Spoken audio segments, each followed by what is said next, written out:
All right, welcome everyone. Today is Wednesday, the 8th of January, 2025, and this is the Cluster API Karpenter Feature Group meeting. We are a sub-project of the Kubernetes SIG Cluster Lifecycle, and as such, we follow their meeting guidelines, which basically means please treat everyone as you would expect to be treated, or explicitly, please be kind to each other.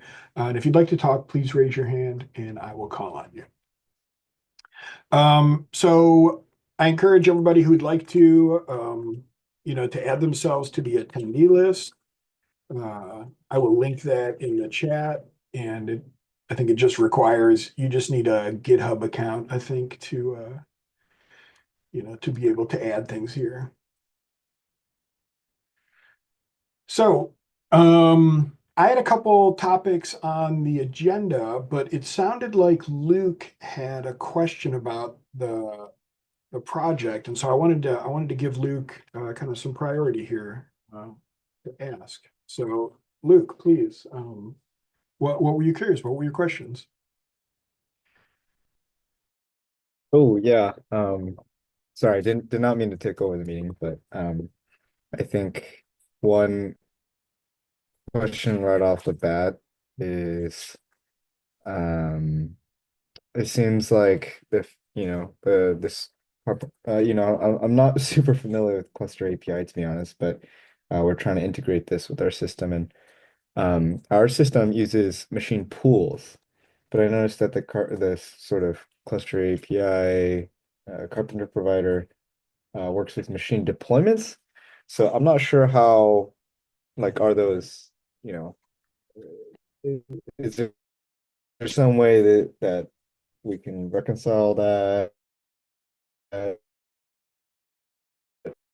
Is a future? Yeah. Yeah, no, that is a great question. So for a little background, there are multiple scalable types in Cluster API, right? There is machine sets, machine deployments, and machine pools. And when we started this project, we chose machine deployments as the main integration point because that was the most mature of the scalable resources. Now, since then, machine pools have become more advanced. I, I'm not.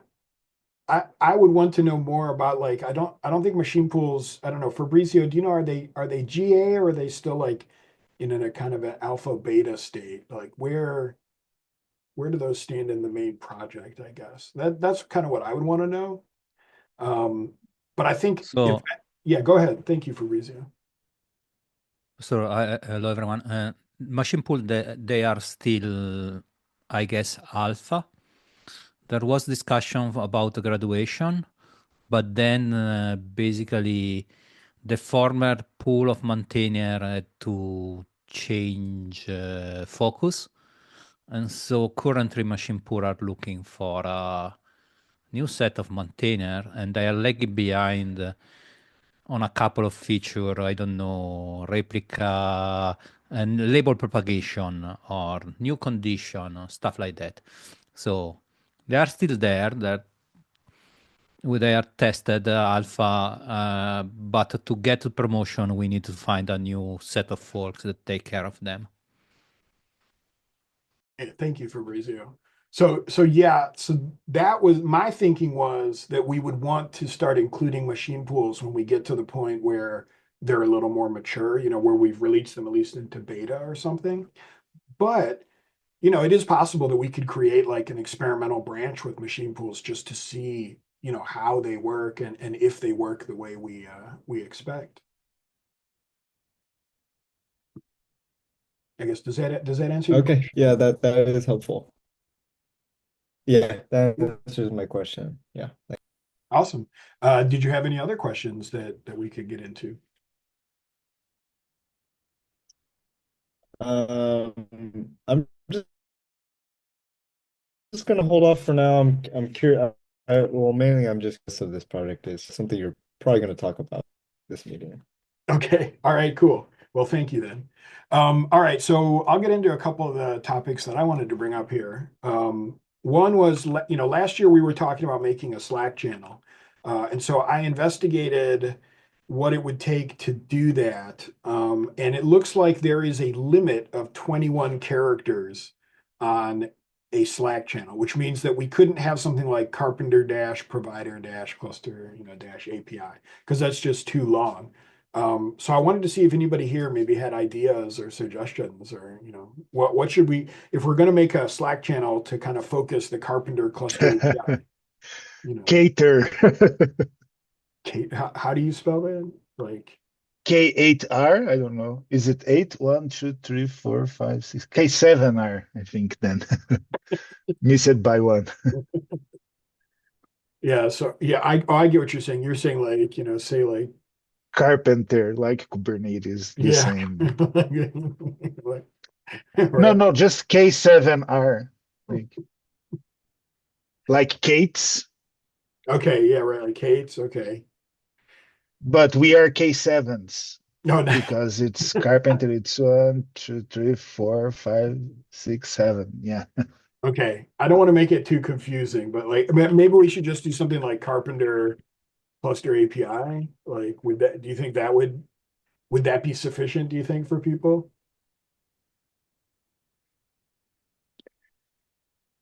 For people, yes, but for example, all the cluster API repos are cluster API provider. If Carpenter has the same standard, this would break the standard.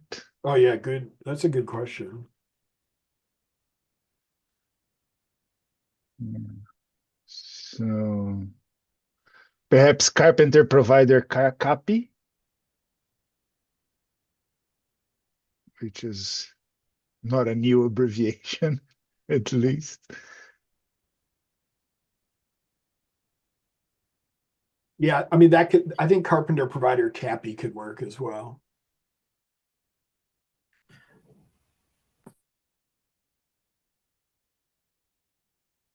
Okay, well, we don't need to solve this now. Maybe what I'll do is I'll send a mail out or email out as well. Oh, Marco. Yeah, please.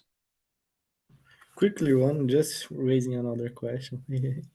Uh, is there a standard in the Kubernetes namespace to prefix from the group and subgroup, like cluster API dash subgroup?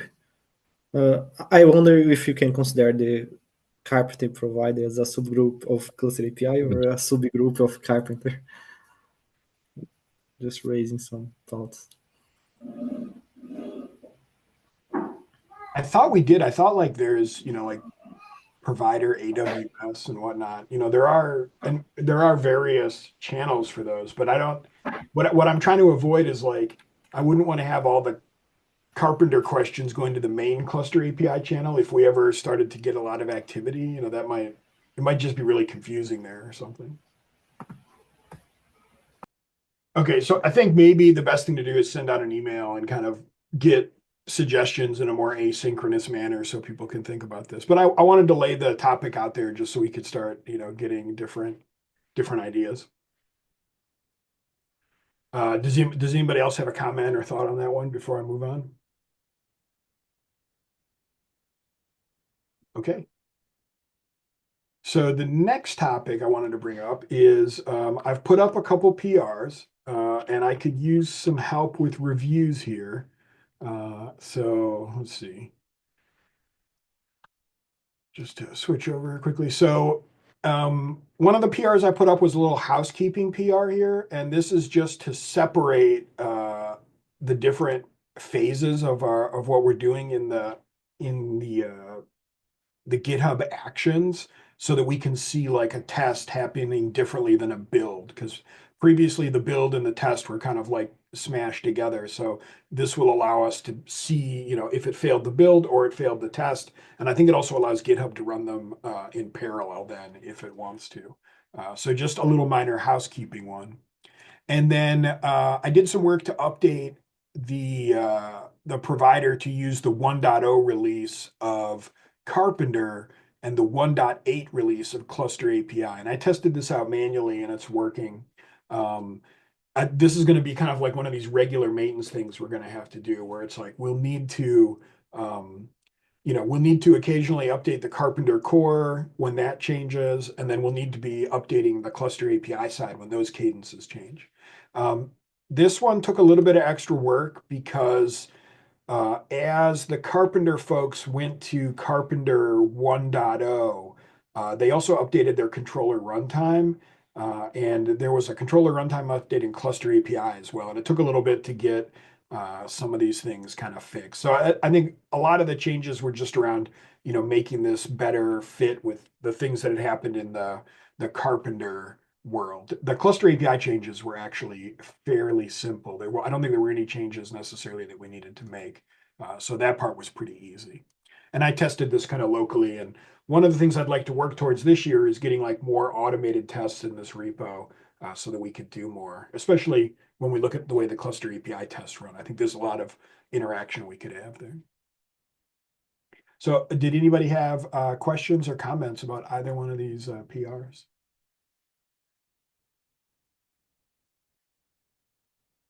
Looks good to me. All right, cool. Go leave your comment on the PR. Help me get those things merged. Thank you, Julia. Okay, so we'll get into the last topic here. And this is, I should have grabbed the issue in the Karpenter repo. Maybe we can find that quickly here. So I have been doing some experimentation around asynchronous machine creation. So for background, the way that the cluster API provider is implemented currently is that there is a blocking call that's made whenever a new node claim is instantiated. And what happens is the new node claim is created, and then the controller increases the replica count on the desired machine deployment.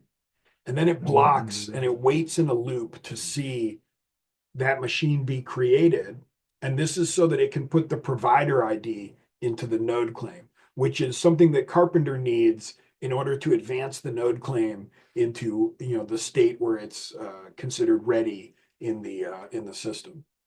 So this presents a problem with cluster API because I don't think we should necessarily have this blocking behavior in the controller. I think it would be better if we could increase the replica count and then associate the machine provider ID with the node claim, later once the machine has arrived.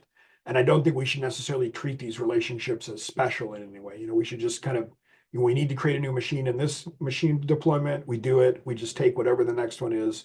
We associate it with the node claim. So to that end, I've been trying to create an experimental branch where there is a separate controller that watches for, machines as they come in, basically, and to help us, coordinate this. My hope is that if I can do a little more experimentation, that we can prove out the theory here. And the theory is that when Karpenter sees a node claim that has not yet had a provider ID associated with it, it leaves that node claim in like a temporary state, and it doesn't advance it to the next part of node creation. And so, or its internal kind of recognition of the node. So it should be the case that if we return kind of like a bogus provider ID, maybe like cluster API : / and then the name of the machine deployment or something like that, that we could create this scenario where it would have a provider ID that does not correlate with any node. So Karpenter has a controller that looks to check that. And then later we would update the provider ID in the node claim, which would allow Karpenter to find the proper node and say, okay, yeah, I see this node has been created. My analysis of the code is that I think that should work, but I need to prove it now. So I'm trying to work through some of that as an experiment, but it's been a little slow going. But hopefully, I think this will really help us out, and it might actually help out some other Karpenter providers as well. So yeah, so that's kind of like an area of experimentation I've been looking into. Fabrizio, please. Yeah, I'm kind of surprised that a claim doesn't have natively a way to represent machine is being created. Well, I mean, that's kind of the thing. Like it does, the node claim has like a status of it. It's not really like a status, but it has conditions of its own. And there is a node claim controller in the core Carpenter.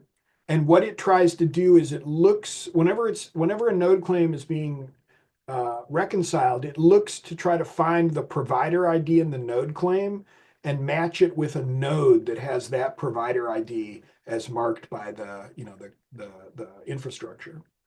And if it can't match those, then it assumes that the node has not been created yet, and it keeps the node claim in like a, I don't I it's like a provisioning state or something like that, right? Like it still has this provisioning condition, and it doesn't go into a ready condition until Carpenter sees that the provider ID matches the node's provider ID. Yes, and I'm not sure. So if I think, let's forget Capi for a second. So if I have to create a machine in AWS, okay, Carpenter will go to create the VM. Then there will be a Kubernetes provisioning of the node on the machine. And then only after this cloud provider, AWS cloud provider reconcile the nodes, it will set the provider ID. So I think that is fair that we have a node claim without provider ID for some time. It should be, yeah. I think it should be. When you look at the implementations of this for like AWS and for Azure, they actually get provider IDs back right away when they make the call to the infrastructure, right? So they get an instance ID back immediately, and they pass that instance ID back into the node claim. So for the direct providers, they're not having this asynchronous action that that Cappy does.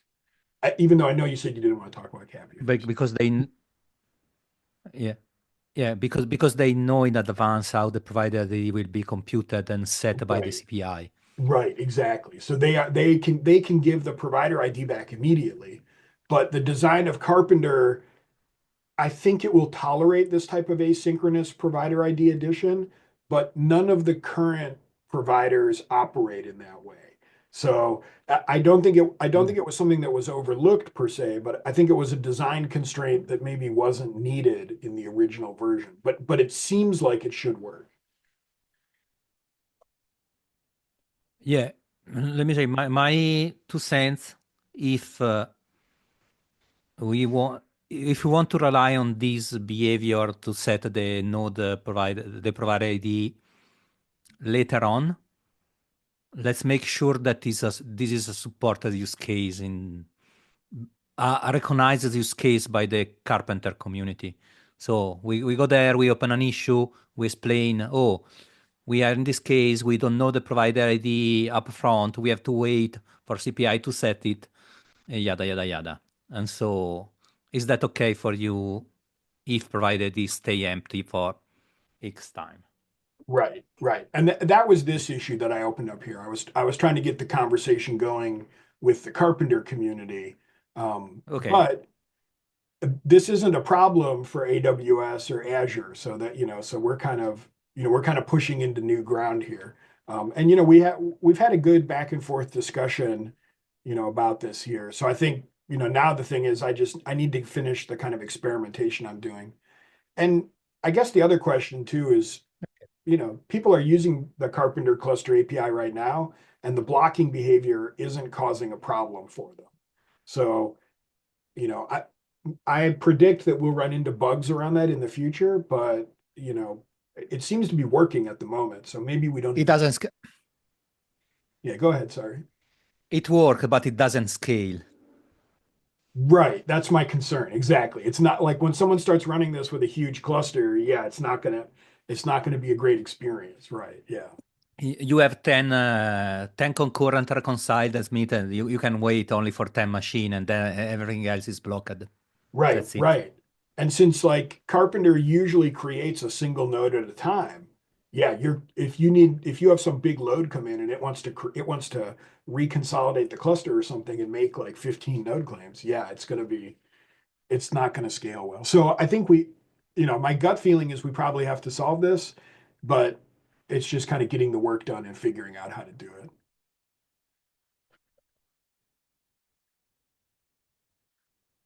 So any other questions about that topic?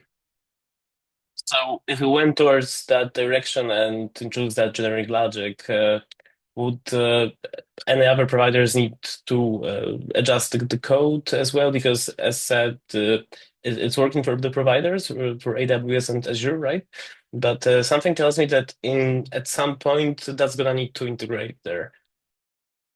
Yeah, like if the behavior works the way I expect it to in the Carpenter core library, then I don't think any of the providers who are currently writing Carpenter providers would have to change anything. Like they would just keep working the way they're working. And I also don't think any of the cluster API providers would need to change anything. So I think it would continue to work for everyone. Our implementation would just take advantage of this asynchronous behavior. Okay. Gotcha. Thanks. That's what I'm hoping, at least. All right, cool. Great questions. All right, well, that was about all the topics that I wanted to get to. Does anybody else we still got a few minutes here. Does anybody else have an ad hoc topic or something else they wanted to bring up? Hey, Michael. Sorry, thought of another question. This is Luke. Yeah, I was please. curious. So our system, we're running Helm charts. And so I don't know if you've talked about this before, but in the future, do you plan on, creating like a template Helm chart that will have the new provider or yeah, I'm just curious about that. Yeah, no, that's a great question. So I had not specifically planned for Helm charts, but I would like there to be them at some point. Um, I think one of the things we need to solve before that is automated image generation. So I think it would be nice to get to the point where we're automating the creation of our Carpenter images and we're, having them whatever like created somewhere in a registry automatically. Then we could have Helm charts that could reference like, the various releases and whatnot that we create. So I think that's a great idea. And maybe an action item here is to make an issue about this on the repo. Would you be willing to make that issue, Luke? Yeah, I could do that. All right, cool. That'd be awesome. I'll sign you up here. So yeah, if you go there and just kind of like, make an issue about this and talk about what your needs are and what you think we should have there, I think that'd be awesome. And Fabrizio, I see you got your hand up, so please. Yeah, I have a question, and sorry if maybe I going off topic. When we discussed time ago, let me say the big picture where we want to go, etc., we were sort of considering the possibility to have the Carpenter cluster API provider to target a set of machine deployments, and so we can have basically we can have machine with different SKU, shape, size, call it as you prefer. Is still this the plan? And if yes, have you there was already some discussion about how to represent the SKU or the size of a machine. Let me make sure I understand that correctly. Are you talking about the previous design where we were talking about just looking at infrastructure machine templates instead and then making machines directly, or were you talking about something different? we had some discussion, some option at the beginning. Should we introduce a new abstraction, stuff like that? Right. And Yeah. and then we decided, oh, we use machine deployment, and we make the Carpenter Cluster API provider to control not only one machine deployment, but as many as we want. So we can have a machine with different SKU. They just exist in different machine deployment by chance. And this was, let me say, the way to bridge one important Carpenter capabilities with the cluster API model without introducing big and breaking changes.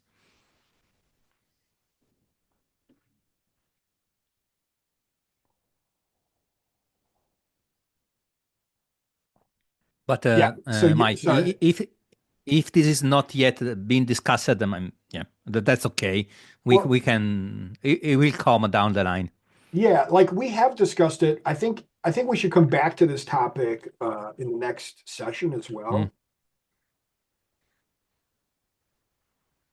But so there's some experimentation that needs to be done here, right? Like currently the way we've designed this and the way we've worked on it is that the Carpenter provider for CAPI will look at your machine deployments and it will determine just from the machine deployments what the capacities are, right? And it will attempt to look for infrastructure machine templates to pull the capacity from those if it can, or it will just use information on the machine deployment like annotations if you put them there. There was a design earlier on that we talked about that I still think has some merit because it brings us closer to the Carpenter work, which is like, what if the Carpenter for Cluster API just looked at infrastructure machine templates so that it knew all the machines it could make? And then when it made machines, it could either make the machine directly and associate it with some scalable resource that doesn't exist, some heterogeneous scalable instance type, whether that's machine deployments with a heterogeneous option or whether it's machine pools with a heterogeneous option. But there would be some scalable resource in Cluster API that we could then add those machines to. I think that design brings the Carpenter provider for Cluster API closer to the way Carpenter works, right? Because the way we've set it up currently is it's more or less being like an autoscaler with a bunch of zero size scale groups. So it uses those scale groups to inform what instances it has. But we would have a more pure experience if we were able to say, I'm just going to look at the infrastructure. Carpenter is just going to look at the infrastructure machine templates, which a cluster API user or administrator has informed the system that these are the instances that exist. And then the Carpenter provider could just look at that. You could tell it what boot config to use for any instance, and then it could put those together to create a machine object that's running as a node.